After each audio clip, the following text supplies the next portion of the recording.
Sorry, cow. Please don't knock that over.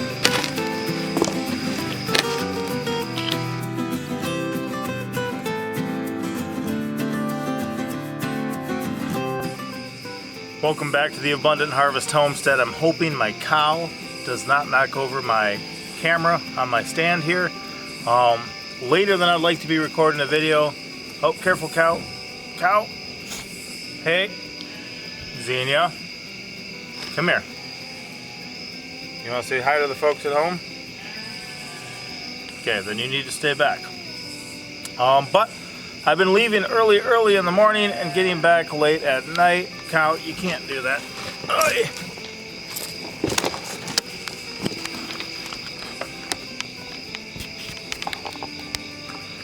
Xenia, I need you to back up. Would you please back up so I can make my video? I thank you. Go find some grass to eat to feed your little baby in utero. Yeah, that's not backing up. Don't lick the people at home. That might not be what they subscribed for. Cow. You know, a couple things about that cow is she really likes us. Mama was out in the hammock the other day swinging with the baby, and the cow just came, put her head right next to her so she could scratch it while she was going and stuff. And we like having friendly animals, absolutely. Anyway, been running hard lately, so up shortly after the sun rises, often not home till dark or after, so that limits my availability. But I do have a light that I'm testing, which seems to work really well right now, because a lot of times I run out of daylight before I run out of work to do. And what do? Well, a rechargeable work light is a great tool, and thankfully I've got one of those to be testing out. First time using it, but so far, impressed. Anyway, purpose of this video. You cannot win the game if you do not understand the goal. Point blank, if you don't know the rules, if you don't understand the goal, if you don't know what you're in for, what you're actually playing, where out of bounds is, you can't win the game. So, thinking about this country, years and years and years ago, as a young man, I began to become quite a deviant. Society was generally pretty still upright at that time, and to start being promiscuous, getting into alcohol, drugs, stealing, all those things was generally frowned upon. So compared to kind of how society appeared to be, I was odd man out. Then, now I'm in my 40s, and you know, if you're sober and married and you have children, even if it's not 8 like I have, you know, in wedlock with my wife, you know, one woman, in wedlock, 8 children. Plenty of people have many children, but to have them that way, like what else could I be that would be worse than that? And basically I came across something on YouTube I took a screenshot of just the other day, and it was a little card that somebody had posted, you know, a little just text blip, and it really got me thinking, and it helped me to kind of evaluate my life. Now, I like to live an intentional life, and I like to live a life that makes sense. Those things matter to me. If you're not living a life that makes sense, and if you're not being intentional about it, your life's not going to go as well as it could. Especially if you have, you know, any goal. It's not going to work out as well. So it was a thing I'm not... somebody shared a post from maybe on Twitter, or X as they call it these days, from an account called End Wokeness. Now, I don't mind being awake. I'm awake a lot of life, but I don't want to be woke. And basically, it looks like a brief summary of the Communist Manifesto. If you're not familiar with the Communist Manifesto, if you're not familiar with the things that, like, Clinton's, Obama's, others would have been exposed to as they were college-age students and, you know, hanging up into society and what their underlying beliefs and goals and things like that are, I would highly recommend just researching the Communist Manifesto, looking at what the goals were. I think there was maybe, was it 72 points? And seeing how they're doing in society these days. I think you'll probably, hopefully, like, recoil in horror as you realize the goal and what's going on. But this seems like a brief summary of it.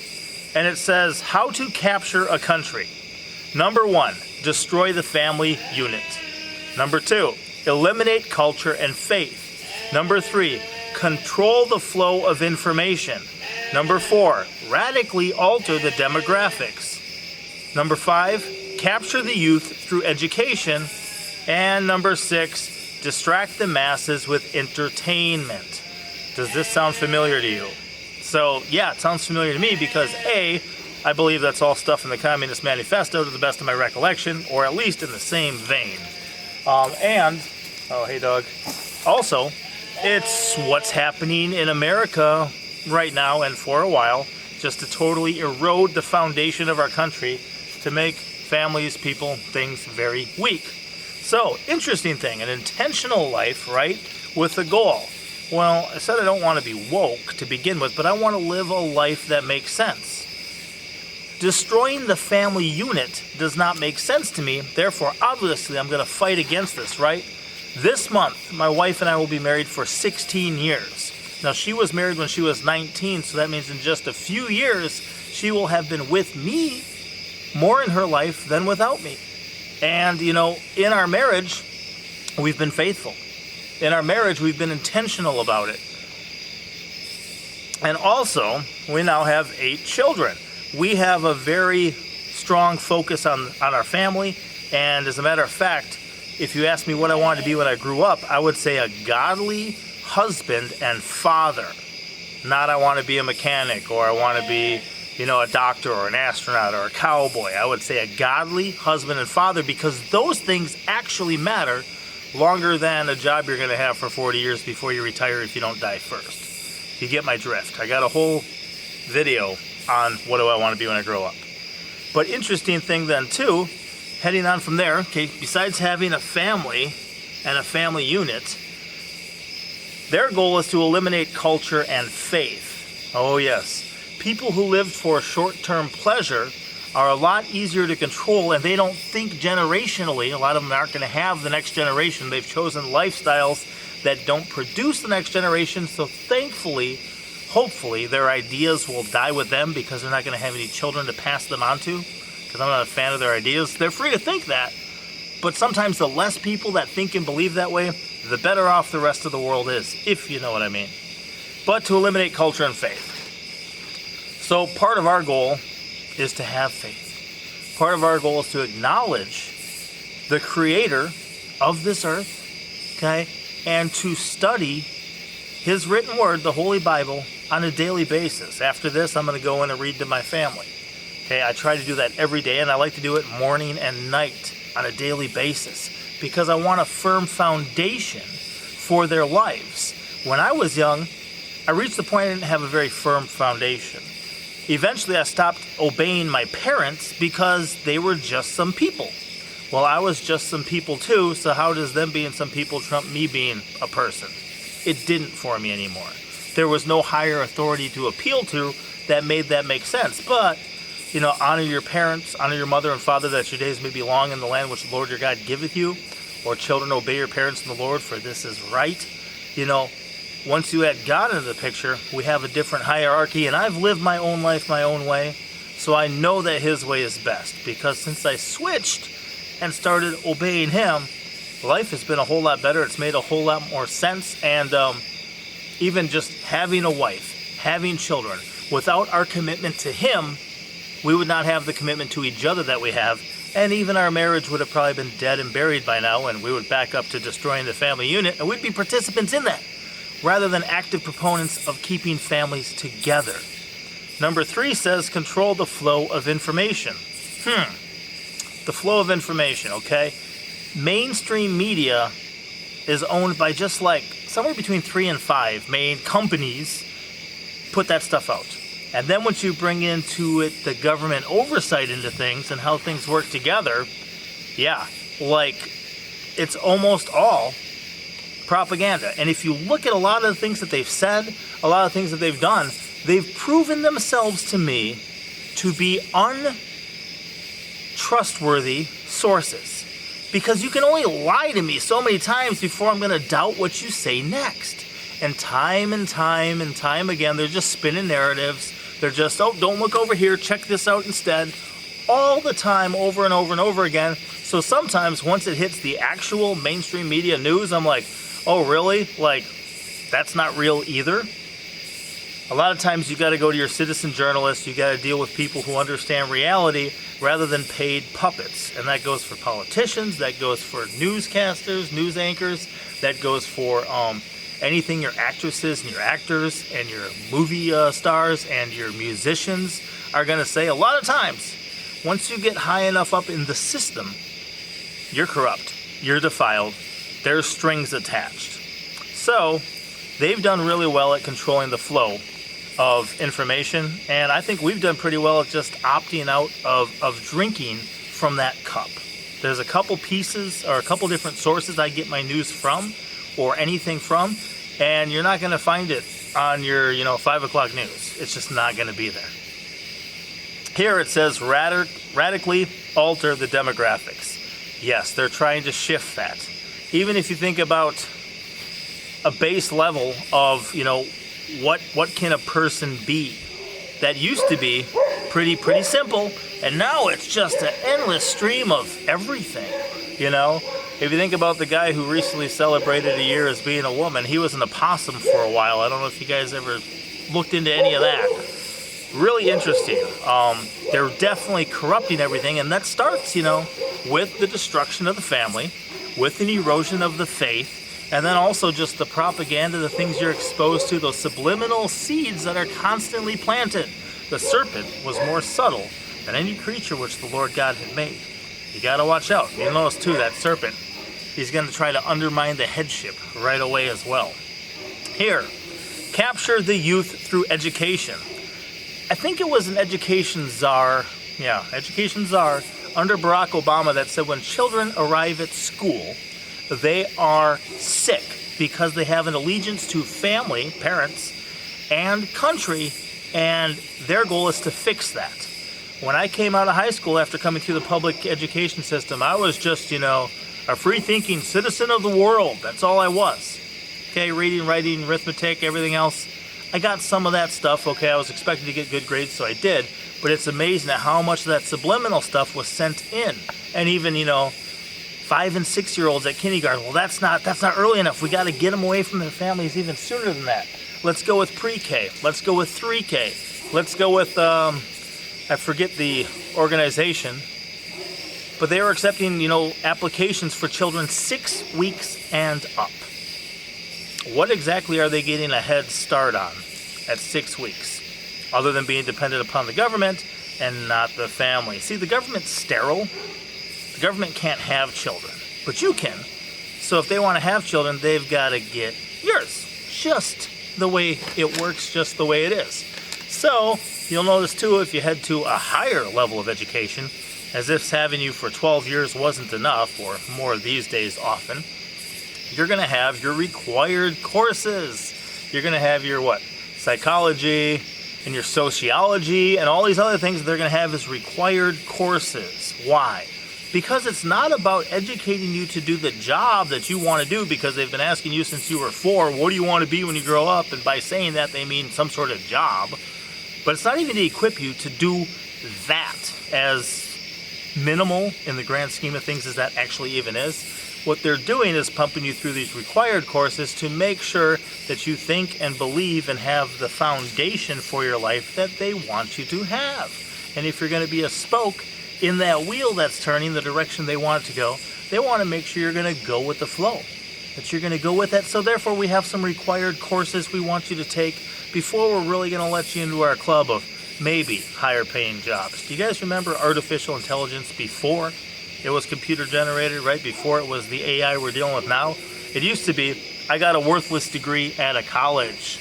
That was the artificial intelligence that people had. So, cool thing is, when our oldest child, Pinky Pepper, was 3, we started attending our first homeschool conferences ever. We realized at a very young age of being parents that the public education system, the government school system, simply was not going to be for us. So we started homeschooling very early. Every parent does. It's just a lot of them start outsourcing it at 3, 4, 5, 6 years of age. When did you start homeschooling your children? Well, when they were born, we started teaching them. I hope any parent did. The thing is, we've just never chose to outsource that. And actually, since about 2014, I've been a strong proponent of what I call parental responsibility. If my children are doing a horrible job out there, I understand they have free will and they can choose to do as they wish, but it's going to reflect on my parenting. That's my fault that my children are behaving that way. There's a lot of things that I've done because I haven't been impressed by what passes for parenting these days. And part of that starts with education. A lot of times that's just indoctrination. We actually like to educate our children, so we take care of that ourselves. And of course, distract the masses with entertainment. Not a fan of Hollywood, not a fan of movies, not a fan of the music that they put out, and even things like people almost think it's a crime not to have your children watch like Disney or cartoons or stuff. They almost think it's a crime or a sin.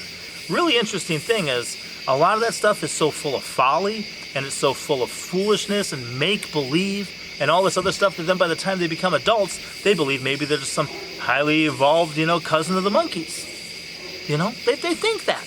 And they believe that. Well, they've been raised with a real palate for foolishness and things that are ridiculous. And that's what they grew up on. I want my children to be raised on truth, so we'll teach them reality. I remember going to a dentist and the dentist was saying, oh, look, we've got this, red liquid coming out. That's just the bad bugs leaving your teeth. My daughter asked me afterwards, Dad, that was just blood, right? And I said, yes, that was your blood. She goes, well, why did she lie to me? I don't know, because that's what they do to children. That's what they do to children, right? Santa Claus will come down your chimney in a couple months. Better be good. They build in those lies to their life, so that way it discredits you as a parent because you've been lying to them about the Easter Bunny and the Tooth Fairy and Santa Claus ever since they were little. Why should they trust you when you talk to them about more serious things like God? Just throwing that out there. The serpent was more subtle. Amazing, isn't it? So, distracting with the entertainment. All that stuff is propaganda. Look into what? Operation Mockingbird. Look into Operation, I forget the other one. Look into some of the things and some of the involvement of things like the CIA and other stuff into just Hollywood, into movies, into what is being put out there. It's all with a goal and a purpose to overexpose you and desensitize you to certain things so that way you're more willing to accept it. It gets so deep and it's not without purpose. Jesus said, he who's not with me is against me. So what you have is a whole bunch of people who are vehemently against him, creating things that are also against him, and people are just too naive often to resist going with the flow. It's flowing downstream. You don't want to go there. Please, just think about it for a moment. Don't follow the leader unless you step back and evaluate the leader, see where they're going and what they're doing. So, back to come full circle here. If I look at this and what the goal is to destroy this country, to destroy the people in the country, it's amazing how many people are going along with it. And it was really encouraging for me because a lot of things that we've set up in our life, Mama Pepper and I, to get ourselves where we are today, stand in direct opposition to these goals. But it's not without being ignorant of them. It's just not always in the forefront of our mind of why we're doing what we're doing and some of the things. So to come across that post was rather encouraging to me. That's why we have a pregnant cow wandering around here that we'll be milking again soon. It's all to set ourselves up for a life that makes sense and rejecting what they deem as the appropriate way to live life these days, which is often heavily indoctrinated, heavily in debt, and doing whatever the talking box on the wall tells you to do. Free not to do that, so guess what? I'll exercise that freedom. I'll opt out. I'm not going to do that. Anyway, guys, understand the goal. Why do they want you to do these things? Why do they want, people to be so, bred in circuses, right? Why do they want them to be so distracted with entertainment? Why do they want them all to go through their education system? Why do they want faith and the culture of this country to be eroded? Why do they hate the Pledge of Allegiance? I'm going to throw this out there, okay? I get pledging allegiance to a flag seems strange, but guess what? Every June, tons of people and tons of companies do it to pander, don't they? They pledge allegiance to a flag that intentionally excludes me. That flag is designed to make sure to marginalize and exclude people like me. The American flag, at its base, it gives people the freedom to live as they want. So technically it includes them. But pledge allegiance to the flag and to the republic for which it stands. Why don't they want you to remember that it's a republic? And because we're a constitutional republic, so just being a republic points to the constitutional republic, which points to our inalienable rights given to us by our creator. Well, we don't want that. And even plenty of the presidents, Obama, others, think that this is a democracy. Why do they think that? Because that's mob rules. If you really think voting is going to change things at a, national level, I'm probably going to disagree, but I'll tell you what, a constitutional republic makes a whole lot more sense than mob rules. Because then you get into things like a jury of your peers, which are actually people who know you. That was the purpose. Then you get into things like jury nullification, where if somebody is charged with a crime because they broke the law, if the citizens don't like that law, they say not guilty. That's straight up jury nullification. That was our last line of defense against a corrupt government. That's why we have a jury of our peers, people who actually know us from our own community that can vouch for our character and our nature and understand what type of people we are, rather than people clueless to everything, including the Constitution, including jury nullification, including all of it. Anyway, you don't learn that often in school anymore. Why? Well, because they don't want to educate you with things like that. Like how to do your taxes, like other things, like how sound money actually works, what that actually is. They don't want you to know. So anyway, guys, I've ranted long enough. I've got to go read the Bible to my children. And this light works pretty good so far. A lot of times in low lighting, my camera kind of focuses and unfocuses. I haven't seen any of that, but I also got a bright light shining at my face. It's just one of my goals is to continue to create things to put out here for you guys to enjoy. It does bring some revenue our way, which we enjoy, and the more home-based streams of revenue I can find, the less I need to leave my family to provide for my family, and that's part of my goal. Rather than mom going to work, me going to work, and us both having to slave away for many years to pay an incredible amount of interest on a bunch of debt we didn't need. You know what I mean? I'll see you next time. Papa out.